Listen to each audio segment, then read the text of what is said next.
Hi everyone, from me, Brent Graham. Welcome to the Stage 15 betting preview of the Tour de France. We'll also take a look at what happened in Stage 14 and, of course, the latest betting. This is brought to you by goodforthegame.co.za. Right, let's get straight into Stage 14. It was an incredibly hard-ridden stage, and just on the wrong page there at the moment, it was a really hard-ridden stage. The break took ages to form. I felt very sorry for my three-figure pick on the stage, Anthony Turgis, who got in the five-man break, but they were never given leeway. In fact, most of the time they hovered 20 to 30 seconds off as the big guns, so to speak, fought to get into the break. And eventually a strong break did go away, and it was Volker Mollema from Trek Segafredo who did one of his typical moves, going before the final climb and managing to hold on quite comfortably to win the stage. Brilliant ride by him. Patrick Conrad finishing in second, Higuita in third. Good for some EF points or time gains in the team competition, but we'll get onto that when we have a look at the betting. Just further down, impressive from Michael Woods, who moves into the polka dot jersey. He did crash and managed to come back to the break, and also a good ride there from Louis Meintjes from South Africa. Let's just have a look at the general ranking quickly. Obviously, we got Pogacar.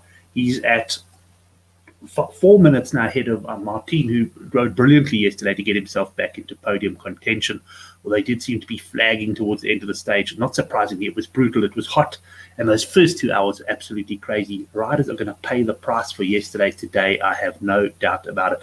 Uran in third, and just having a look at the time splits, we got 10th place here, 9 minutes back. I think Bilbao is in 11th, about 11 minutes back, and this is going to be very relevant in terms of who gets in the break. Will someone get into the break who's able to put some pressure on some of the podium contenders? There's a gap of about 10 minutes between 11th and 12th place in the classifications. Right, let's have a look at the latest betting then. Going on to Sunbet here, they quite nice format here to show you all on one page.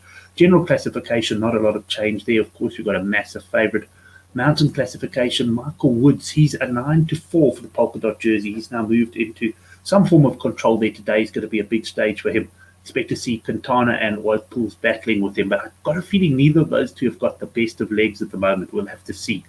Points classification, Mark Cavendish is a firm favourite now at 4-9, and if he can get through today's stage, he'll certainly have 1 foot in Paris, because it is a tough one today. You'll see when we go through the profile, and if you get dropped early making the time classification, is going to be hard. The team classification, there's been a big move here from 9-1 to 3-1. For my 20-1 selections, EF Education, I'm clinging hope that these guys can rescue my tour in some way. Bahrain victorious 11-10. I'm not convinced EF are focusing on this team, but I'm just hoping that they've got a full house of riders, that they pick up points, and at some points start making sure that they are matching Bahrain or perhaps going ahead of them. Ineos Grenadiers, well, they're 5-1. They've certainly got the manpower. They're definitely not focusing on the team competition, though. And but if today's stage, for example, is hard-ridden and becomes a GC battle, you wouldn't be surprised to see a few Ineos boys in the top 20, and that could bring them into the team race by default. Team Jumbo-Visma, they surely don't have enough riders left to challenge in this classification. Right, let's have a look at the betting without, here we go, at World Sports Betting. This is the betting now without Tadej Pogacar. And it's Vingegaard here at 4-6 favourite ahead of Carapaz 3-1, and Uran is sitting at 7-2. You can get 18-1 and better the balance. But let's move on to stage 15, and what a stage it's going to be. It's an absolute brute. You know, at first glance, you look at those climbs, you think they're not that high, but let's have a look at the overall profile. First of all, we've got 191 kilometers. It's another long stage. It's going to be hot today. And they start off on an unclassified climb. I mean, this is you climbing from the word go. You're going to get some strong guys looking to go in the break. And I wouldn't be surprised if the cameras pan to the back of the peloton and we see some guys already being dropped on this first climb. But it's going to be pretty hectic. Will the likes of, will any of the green jersey teams, the likes of Bike Exchange or Bahrain, try and keep things together for the sprint here? They may well, but I don't know if it's even going to be possible. I think we're going to get a strong break going away. But once again, look at the profile here. You've got a bit of a decline, and then you start climbing, and you climb, and you climb, and you climb. And yes, you've got this Cat 1 climb here, 8.4 kilometers at 5.7%. But gee, look what you've done. Look what you've done ahead of there. You've been climbing all the way for kilometers and kilometers. Then you descend, then you climb again, not too steep, 5.8 kilometers at 4.7. But also that, I mean, there's even before the climb, you're on your pedals all the time. It's going to be a really, really tough stage. That's very attritional indeed. 10.7 kilometers at 5.9. This is the penultimate climb. then a big descent, and your final climb 6.4 kilometers at 8.5%. Now that is steep. It's not particularly long, but given where these riders' legs are going to be after today's or after yesterday's stage, should I say, and also what they've ridden here today, and in fact just the general Tour de France, which has been hard ridden, there are going to be some tired legs. I'm expecting some massive gaps between contenders today. There's going to be some guys whose Tour de France is absolutely blown out of the water, and then they have a descent to the finish and a few flat kilometers to end. This should be a cracking stage. Who's going to win though? Will it be a GC battle or will it be the break? Well, personally, I think we're looking at a break taking this, and the reason for that is the tough start means I think we're going to get a break with a number of climbers in more than likely totally out of any sort of podium contention, and probably going for the King of the Mountains jersey. There is a chance though that we could get someone on the fringes who can put a bit of pressure on the podium guy. Someone like a Pelabal Bauer in 11th spot, for example. He might be 11 minutes off the lead, but he's only 6 to 7 minutes off the podium. If he gets into a break, you can imagine the boys behind might get a little bit frantic. And in fact, I guess Team UAE wouldn't be that unhappy, because it will probably mean the likes of Ineos do a little bit of work. In any event, I'm expecting Ineos to work hard today, but I don't think they're going to necessarily do it early enough to control the stage and win the stage. But they are going to want to put Pogacar under pressure, no doubt about that. And if they can have him isolated, and I think there's a good chance they can, by the top of the penultimate climb, then they can really attack him on the final climb. It won't only be them, of course, it'll be Jumbo-Visma as well. Jumbo-Visma's problem is just that they're so short of manpower at the moment, but the guys they do have there are quality and able to help out, no doubt about that. Let's have a look at the stage betting.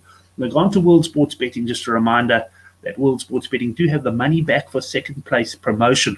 At the moment, I'm struggling to find a guy who can run into the top 5, let alone second, but good to know if you do have a bet on someone and you run second, you can get your bucks back there. So Pogacar, he's the 6-1 favourite for the stage. Obviously, if it comes back together, he is the favourite, although we can't forget the Mont Ventoux stage where he did appear to show some weakness, and the other teams have to try and exploit that today.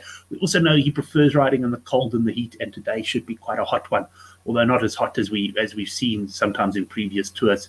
Vingegaard, he's at 12-1 for the stage. He was, of course, the man who dropped Pogacar the other day. So, yeah, going to be interesting to see if he can do that again. David Gardel, he's one of the guys well out of contention, but he did show decent legs yesterday after being sick. So he's 14-1. Wout van Aert, he won the Mont Ventoux stage. He's 16-1. Lopez also showed inclinations to get into the break yesterday. He's 16-1, so he might be feeling a bit better. Carapaz 16s. Alaphilippe 18. I just don't think Alaphilippe has the legs at the moment, but don't be surprised to see him in the break. And here's the first of my selections, and I think this is quite a decent price. I'm not convinced it's going to last. And I've got 1 unit on Michael Woods to win at 25-1. The worry with Woods is that if you look at the profile, he's gonna get caught in a battle, with Wout Poels and Nairo Quintana and that for King of the Mountains points. But to me, he's just looking jolly good. I mean, the fact that he rode back yesterday after that crash, and by all accounts, he's not injured in the crash, so that's obviously going to be pretty important. But the fact that he rode back shows me he's got excellent legs. He's not the best descender in the world, and but I would say with Woods, he would want to be, if he's going to win the stage, he's going to crest this alone at the top of the climb here alone, no doubt about that, if he's going to win. But 25-1, I think is a decent price about a man who's got good legs. We've seen him showing up in the breaks, and the thing about these Grand Tours is it's often the same guys who are in the breaks, because you either got the legs or you don't. Yoni Zagira, I know Chris Sturdy fancying him a bit there at 25-1. He also prefers the colder weather.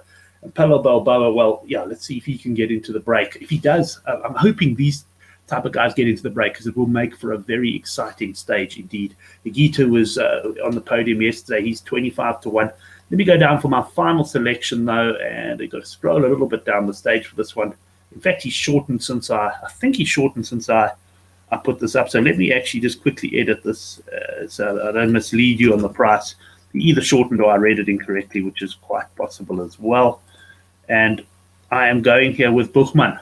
Now, Buchmann, what sort of condition is this man in? It's actually difficult to say, because he's obviously lost a lot of time. He's out of overall contention. But he's the sort of guy, if he gets into the break, he's an excellent climber. He's what they call a diesel engine. He probably loves longer climbs, but I think he'll love if he's in good shape, he'll love the attritional nature of today's stage. I'm not convinced he is in good shape, but at 66-1, I'm prepared to take a chance and put half a unit on him. That's the end of the stage preview then. We should be in for an absolute cracker. This is a stage, everyone, where you want to watch from the beginning. Make no mistake, we're going to see an absolutely hectic fight for the break. There is a chance that the break goes quite quickly, but I don't think that will mean the end of the action, because especially if someone like a Bilbao manages to get in it, the other teams are going to have to keep it on check. But really look from here, tough, attritional. We're going to get gaps all over the place, and I'm hoping we get Michael Woods or perhaps Buchmann riding in for the victory. Thanks for joining me. Look forward to the stage 16 preview as we head into the final week of the Tour de France.